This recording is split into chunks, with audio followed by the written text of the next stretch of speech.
आज मैं बहुत ही अमेजिंग वेब सीरीज के बारे में आपको बताऊंगी। इस वेब सीरीज का ये पहला एपिसोड है। इस सीरीज का आगाज 2012 में एवेंजर्स की टाइमलाइन में होता है।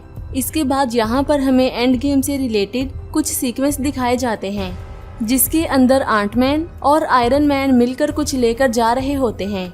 इतने में यहाँ पर हेल्कर सीढ़ियों से नीचे आता है और दरवाजे को तोड़ देता है। टूटा हुआ दरवाजा कैसेट लेकर जाते हुए आयरन मैन से टकराता है और आयरन मैन के हाथ से कैसेट छूटकर जमीन पर गिर जाता है और ये कैसेट लड़खड़ाता हुआ लोकी के पास चला जाता है।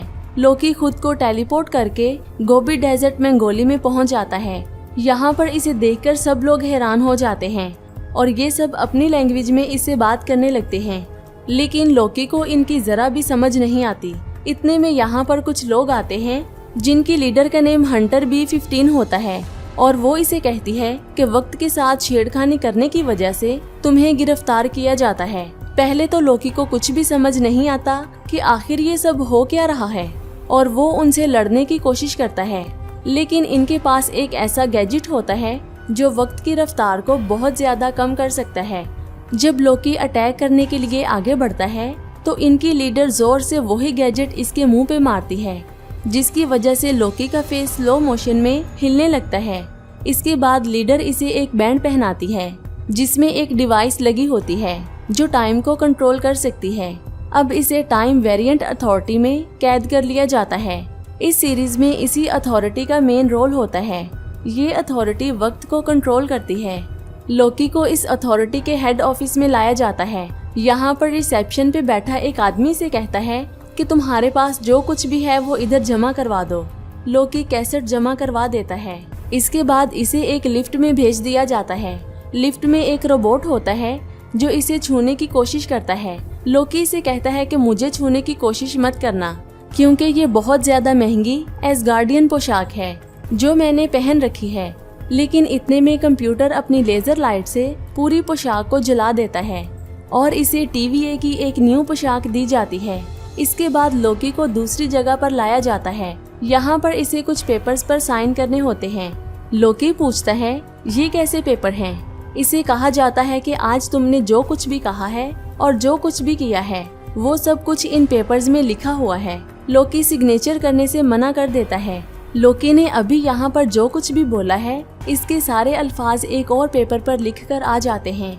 लोकी कहता है ये कैसा मजाक है। इतने में मशीन से एक और पेपर निकलता है। ये पेपर लोकी को देते हुए आदमी कहता है कि तुम्हें इस पर भी साइन करने होंगे। मजबूरन लोकी इस पेपर पर साइन कर देता है। इसके बाद लोकी एक न्यू चैम्बर में जाता है। यहाँ पर इसे पूछा जाता है क्या आप रोबोट हैं? लोकी कहता है नहीं, मैं एक रोबोट नहीं हूँ, क्योंकि अगर कोई भी रोबोट इस डोर को पार करने की कोशिश करेगा तो वो जलकर मर जाएगा। लेकिन लोकी रोबोट नहीं होता, जिसकी वजह से वो यहाँ से निकल जाता है। इसके बाद यहाँ पर हमें एक बहुत बड़ा हॉल दिखाया जाता है। यहाँ पर अंदर जाने के लिए एक टिकट लेना पड़ता है, लेकिन यहाँ पर मौजूद एक शख्स बगैर टिकट के अंदर चला जाता है। पुलिस वाले इसे पूछते हैं क्या तुम्हारे पास टिकट है? वो कहता है नहीं, मेरे पास टिकट तो नहीं है। टिकट ना होने की वजह से इस आदमी को मार दिया जाता है। ये मंजर देखने के बाद लोकी कहता है हाँ मेरे पास टिकट है। लोकी की इस टिकट में शो चलना शुरू हो जाता है।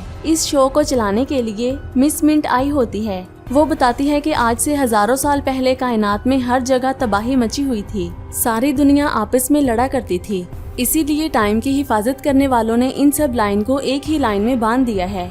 अगर आपने इन्फिनिटी वॉर का गुरु वाला सीन नहीं देखा, जहाँ पर हुल्क ने टाइम स्टोन गुरु से मांगने की कोशिश की थी, लेकिन वो भी इसे ये बताती है कि टाइम एक लाइन में चलता है और अगर तुमने इसमें से एक भी हीरे को निकाल दिया तो टाइमलाइन अलग अलग हो जाएगी, जिसकी वजह से उन्हें समेटना काफी मुश्किल हो जाएगा। यही सेम चीज हमें यहाँ पर भी बताई गई है और साथ ही हमें ये भी पता चलता है कि इस पूरी दुनिया के अंदर ऐसी बहुत सारी टाइमलाइंस हैं जिन्हें मल्टीवर्स कहा जाता है और जो लोग अपने टाइम में आगे या पीछे जाने की कोशिश करते हैं उन्हें वेरिएंट्स कहा जाता है। इन वेरिएंट्स को वापस इनकी टाइमलाइन में पहुंचाने का काम हमारी पुलिस करती है, जिन्हें मिंट मैन कहा जाता है। इसके बाद 1549 में सीन शिफ्ट होता है फ्रांस में। यहाँ पर एक और आदमी मोहबिस पहुंचकर इन्वेस्टिगेशन करने लगता है। इतने में यहाँ पर एक छोटी सी बच्ची भागने लगती है लेकिन ये आदमी इसे रोक कर कहता है, क्या तुम जानती हो कि यहाँ पर क्या हो रहा है? इस आदमी के पीछे खड़ी पुलिस कहती है, तुम इसके पास मत जाना क्योंकि हो सकता है कि वो एक कातिल हो। लेकिन मोहबिस कहता है, नहीं, मुझे इसे बात करने दो, और वो इस बच्ची के पास जाकर बात करने लगता है। जब मोहबिस इसे बात करता है तो उसे पता चलता है कि ये लड़की पागल है। इसके बाद वो इसे मोबाइल में कुछ दिखाता है और पूछता है कि यहाँ पर क्या हुआ था। वो कहती है कि यहाँ पर एक ऐसा शख्स आया था जिसने सारे मिंट्समैन को जान से मार दिया है। मोहबिस पूछता है, वो दिखने में कैसा था? ये लड़की कहती है कि उसकी शक्ल बिल्कुल शैतान जैसी थी। इतने में यहाँ पर एक और आदमी आता है जो कि टीवीए का ही एम्प्लॉय होता है। वो इसे आकर कहता है, मेरे पास तुम्हारे लिए एक काम है, और कहता है कि हमने लोकी को पकड़ लिया है। दूसरी तरफ जब लोकी पर मुकदमा चल रहा होता है तो जज इससे पूछती है, क्या तुम खुद को गुनहगार मानते हो? लोकी कहता है कि आप लोग मुझे गुनहगार क्यों समझते हैं? टाइम को आगे पीछे मैंने नहीं बल्कि टोनी स्टार्क ने किया है। उसने पैसे की तलाश में टाइम को आगे पीछे सेट किया है। ये सुनकर जज कहती है कि टोनी ने जो कुछ भी किया वो उस टाइम के लोगों को बचाने के लिए किया था, लेकिन तुमने तो उसका साथ ही नहीं दिया। तुमने तो वहाँ से भागने की कोशिश की थी, जिसकी वजह से तुमने टाइमलाइन को तोड़ा और इसी के साथ इस पूरी टाइमलाइन में बहुत सारे मल्टीवर्ड्स क्रिएट कर दिए।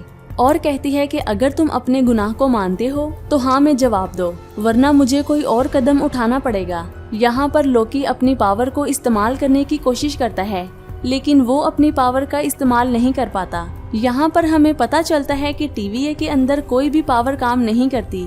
लोकी को रीसेट करने के ऑर्डर्स दिए जाते हैं, लेकिन इतने में यहाँ पर मोबिस आता है और वो कहता है कि मुझे इसके साथ बात करने दी जाए। फिर कहता है कि मैं जानता हूँ ये बहुत ही खतरनाक है, लेकिन अगर आप मुझे एक मौका देंगे तो शायद मैं आपकी हेल्प कर सकूंगा। मोबिस को इसके साथ बात करने का मौका दिया जाता है और वो इसे एक रूम में लेकर जाता है। वो लोकी को इसकी प्रीवियस मेमोरीज दिखाता है और कहता है, आखिर तुम इतने शरारती क्यों हो? तुम्हारे अंदर इतनी शरारतें कहाँ से आई हैं? क्या तुम्हें लोगों को परेशान करना पसंद है? लोकी कहता है, नहीं, मुझे शरारतें करने का कोई शौक नहीं है। इसके बाद वो यहाँ से भागने की कोशिश भी करता है, लेकिन मोबिस के पास एक टाइम ट्विस्टर मशीन होती है जिसकी मदद से वो बार बार लोकी को इसकी चेयर पर बिठाता है। कुछ टाइम के बाद यहाँ पर हंटर आती है और मोबिस को कहती है कि आपको किसी काम से बाहर आना होगा। जब वो बाहर आकर अपनी मशीन को चेक करता है तो इसे पता चलता है कि इसकी मशीन को लोकी ने चुरा लिया है। लोकी इस मशीन को चुराकर रिसेप्शन पर आ जाता है और इस आदमी को कहता है, क्या तुम मुझे मेरा कैस्केट वापस दे सकते हो? और अगर वो तुमने मुझे ना दिया तो मैं तुम्हें मछली की तरह मसल के मार दूंगा। टाइम की ये दूसरी लाइन होती है, जिसकी वजह से कैसी ये समझ नहीं पाता कि मछली क्या होती है और मछली की तरह मसल देना ये क्या होता है, जिसकी वजह से वो इसे कैस्केट दे देता है। लेकिन इतने में लोकी की नजर इसके ड्रॉज में पड़े हुए इन्फिनिटी स्टोन पर पड़ती है। लोकी कहता है कि ये इतनी अहम चीज यहाँ पर क्या कर रही है? ये आदमी कहता है, ऐसी चीजें तो हमारे पास बहुत ज्यादा पड़ी हुई हैं। अब लोकी समझ जाता है कि इन्फिनिटी स्टोन का यहाँ पर जादू नहीं चल सकता। फाइनली लोकी हार मानते हुए वापस उसी चैम्बर में आ जाता है, क्योंकि उसके पीछे पूरी टीवीएस की फौज पड़ी होती है। यहाँ पर वो अपनी पुरानी यादों को देखने लगता है। इन यादों में लोकी अपनी माँ को भी देखता है। इस टाइमलाइन को देखने के बाद वो थोर टाइमलाइन में आता है। यहाँ पर वो अपने फादर को भी देखता है। आगे बढ़ते हुए लोकी इन्फिनिटी वॉर और एंड गेम के सारे विलन भी देखता है, और जब उसे अपनी मौत दिखाई देती है, यानी कि जब थाइनोस ने उसे गले से उठाकर मार दिया था, तो लोकी सोचता है अगर ये सब कुछ सच है तो फिर इसका मतलब ये हुआ कि अब मेरी मौत का टाइम आ चुका है। ये सब कुछ देखकर वो परेशान होकर नीचे बैठ जाता है। थोड़ी देर के बाद यहाँ पर मोहबिस आता है और लोकी से पूछता है, आखिर तुम चाहते क्या हो? अगर तुम चाहते तो मुझे 1 मिनट में ही मार सकते थे, लेकिन तुम मुझसे ऐसा क्या चाहते हो? मोहबिस कहता है, हम एक इंसान की तलाश में हैं और उसे पकड़ने में तुम हमारी मदद कर सकते हो। लोकी इसे कहता है कि आखिर मैं तुम्हारी मदद क्यों करूँगा? मोहबिस कहता है कि वो आदमी और कोई नहीं बल्कि तुम खुद हो।